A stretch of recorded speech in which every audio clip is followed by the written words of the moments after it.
Good morning.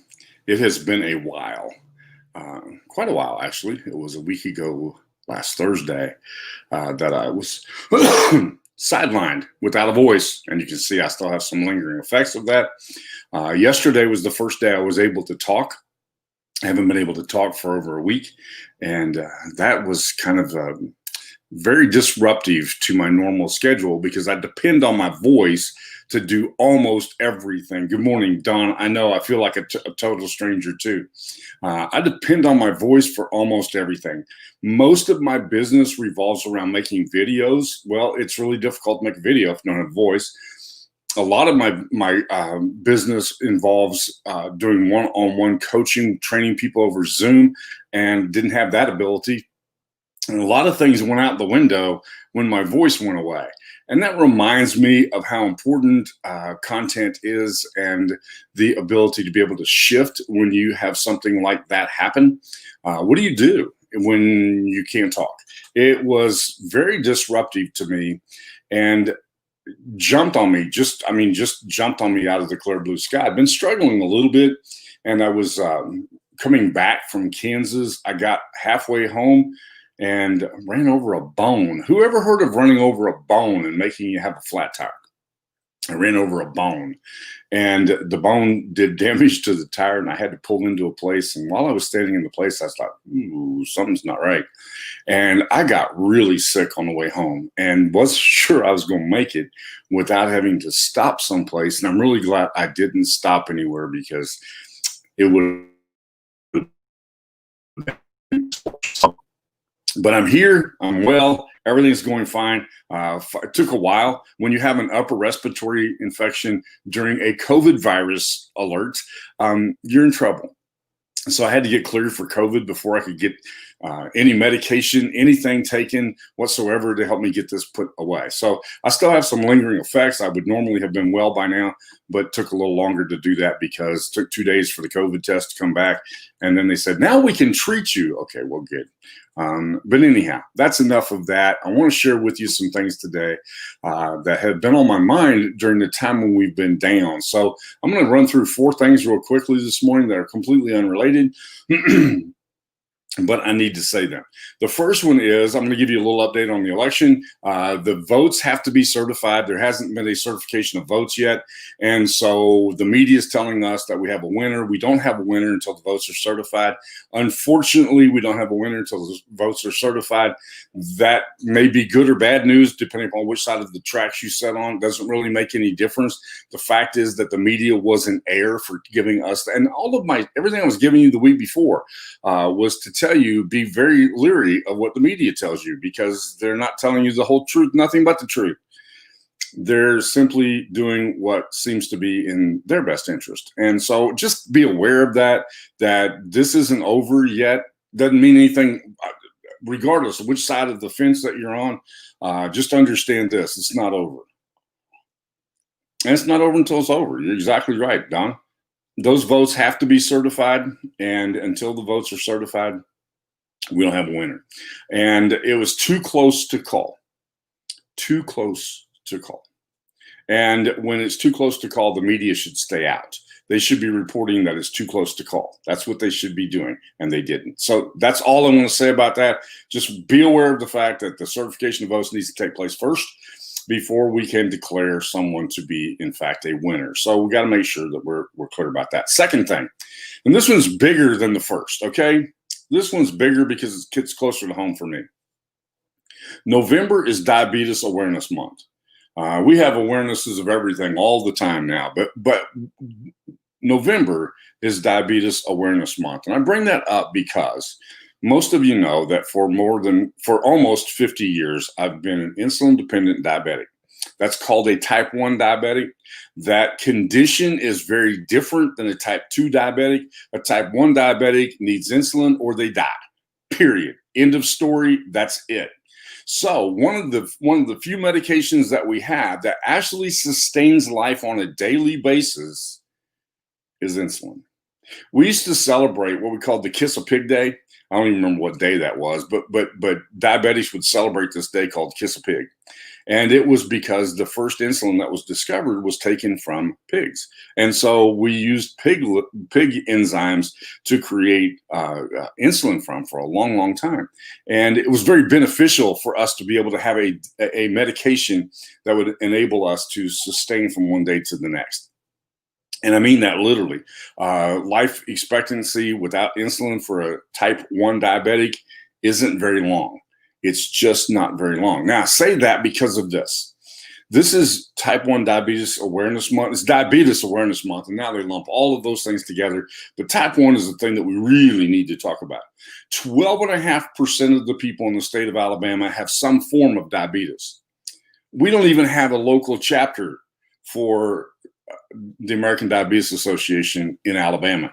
Mississippi is the second largest state, or I'm sorry, Mississippi's number one, Alabama's number two, the two largest states for diabetics. And we don't have a chapter here. We don't have a chapter anywhere close. The closest one's Atlanta, Georgia. I say that because we have to help people. We do, which is part of what I want to talk about today as it relates to the first item, which had to do with the election.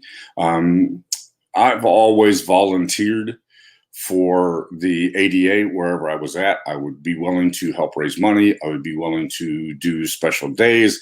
I'd be willing to speak at special conferences. And I've done all of those things. I've used my vehicle to haul stuff around for various fundraising events and done all kinds of things. And the funny part of it is, as I talked to the people who were involved there, they said it's so hard to get people period, to volunteer for these things. Why is that? It's difficult to get people to volunteer. Oftentimes they'll give money, but they don't volunteer. Sometimes your time is the best thing that you have to offer. Sometimes it was the only thing I had to offer. Didn't have anything other than my time. But be aware of the fact that this is Diabetic Awareness Month, and it's really important that you understand a little bit about that disease. I did post a picture that a friend of mine, Aaron Jonathan, who Aaron has discovered firsthand as a parent, what it's like to have a diabetic child. I have other family members who are now discovering what it's like to have a diabetic child. Unfortunately, that's a difficult experience for a parent. It just really is. There are things that go on and conditions that happen that defy explanation. And I could share those with you, but that's not the important thing.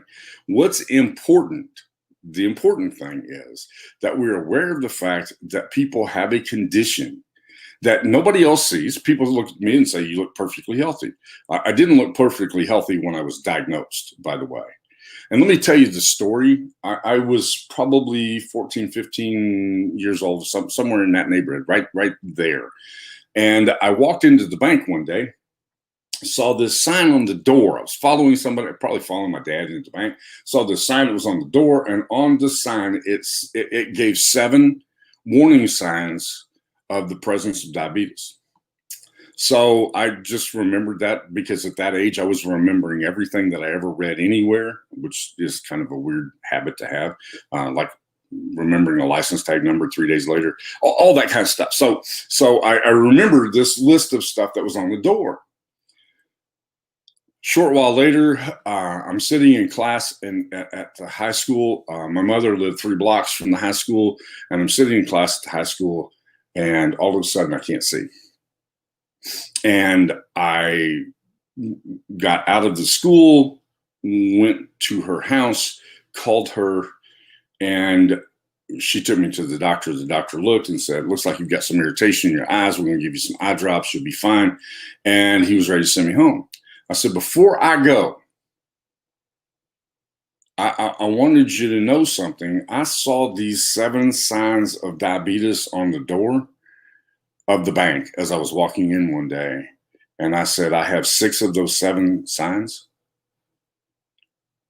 And he said, do you have any history of diabetes in your family? I said, no. He said, then I don't even know why we're having this discussion. I said, I have 6 of the 7 signs. I think we need to take a look. So he did a blood test, and the first words out of his mouth were, oh my God, I'm glad we did that. We did it. I did it. You have to make people aware of there is this disease that sneaks up on people and it grabs you from out of the blue, and it can be life threatening. And without insulin, it is life threatening. Now, I could give you all of my history of how hard I've worked to try to get the cost of insulin down. And we went from $4 a bottle to now it's over almost $200 a bottle. Think about that one for a moment. You want to talk about the high price of medications. That's a high priced medication. But I don't want this to be all about diabetes. I just want you to be aware of the fact that, hey, let's talk about this. Let's have a conversation about this. Let's keep the awareness of the danger of a disease like diabetes out in the public. And let's not confuse it with other things that have the same title. Type 1 diabetes is a very, very dangerous disease. I've lived a long, long time with it. I plan to live a lot longer, but I've lived a long time with it. Very few people that I have known over the years have lived with type 1 diabetes for as long as I have. And I always, every time I talk about it, I get people who have these, they're going to give me some home remedy that they have, and so on. And I don't need a home remedy. I need insulin. That's what I need. Okay. Don's asking an important question. How much is it north of the border? I worked really hard to try to do that back a few years ago when I had a brief period of time when I was without insurance. And yes, I tried really hard. The fact is the difference in the cost was about 20%, and importing it had a cost difference, and getting it and all that was very much more challenging than it needed to be. The answer to your question is yes. For me, I've not seen that reduction. The reason why I didn't see the reduction is because I don't have to pay for it out of pocket anymore. My insurance company does pay for the insulin. Now, for years and years and years, I paid for it out of pocket. But yes, there was a cost reduction. Should have been done years ago. Should have been done years ago. I actually suggested that those kinds of things be done back 25 years ago, and got blown off. But because nobody was looking for solutions then.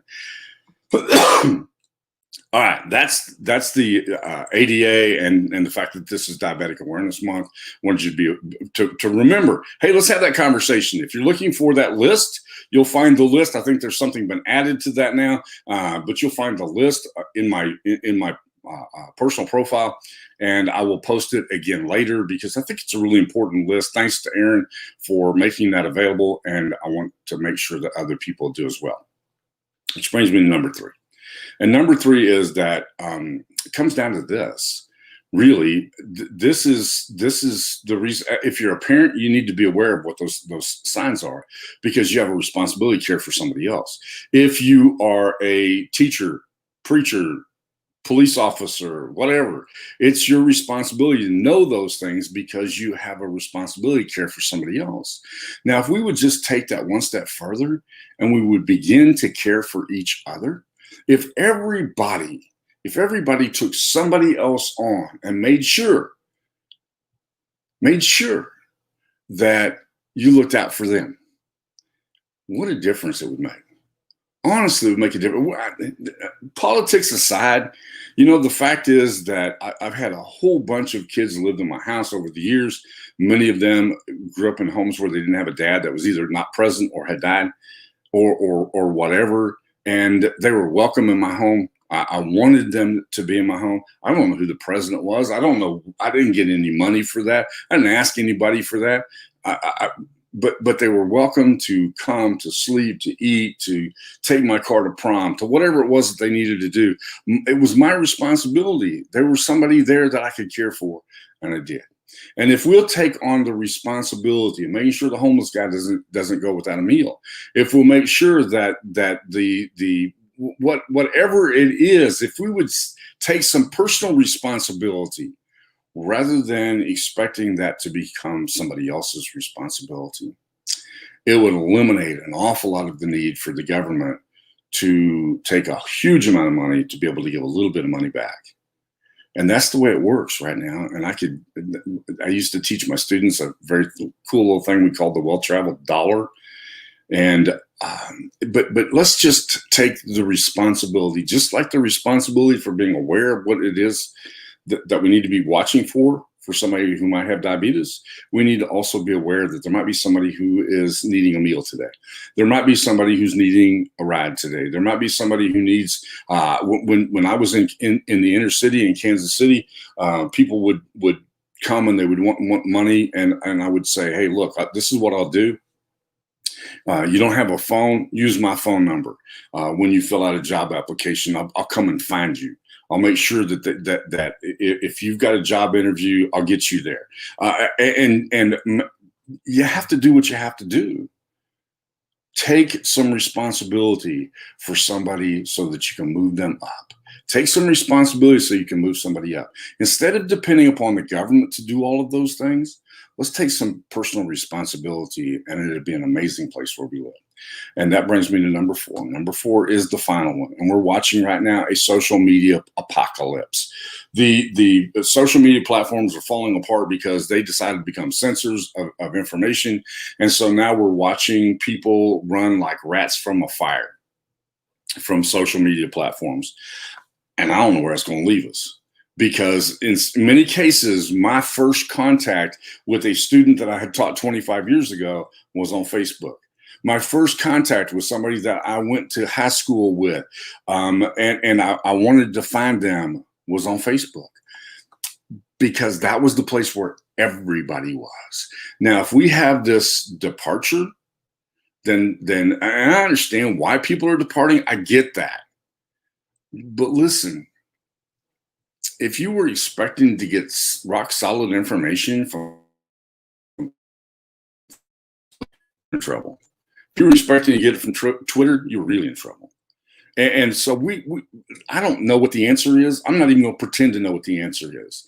But following a social media apocalypse, I greatly fear that the person that we need to reach out to, we might not be able to reach out to.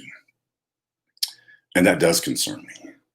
I have several friends who have struggled with cancer over the years, and I didn't know if it hadn't been for Facebook. And I wasn't able to help if it hadn't been for Facebook. Now, I'm not praising Facebook. I'm just praising the fact that we had a way to connect. Let's make sure that we don't create a social media apocalypse that further separates us. Because at the moment the person needs a meal, I don't care what their politics are. At the moment that they need to be able to leave a phone number so that somebody could call them for a job interview, I don't care what their politics are. But we have to be aware. At the moment that somebody says, hey, Eric, I just wanted you to know that I was diagnosed with cancer. I don't need to know what their politics are. I don't really even give a rat's patoot. They need to know that they have my prayers and my support. And if need be, I'll come get you. And we'll take you where you need to go. I agree, Don. It's probably a passing fad. I was thinking that early this morning. We've probably seen the end of that road. I don't know where we turn next. I really don't. And if we go to separate places where everybody's separated by politics, I'm afraid we'll miss people in the process of that. And that bothers me. And I'm not sure what to do to solve that problem. I've watched my audience on these Facebook Lives go from 300 down to 32. And it bothers me because I thought that maybe those 300 people were benefiting, and then we began to get things limited as a result of that. I don't like the limitations because you try to find a way to help, and that's what we're all about doing. Okay, with that, I'm gonna wrap it up today. I've got a whole bunch of stuff that's been cooking while I was out, and I will be sharing those things with you over the rest of the week. Have a great day. Remember, I love you. I've missed you.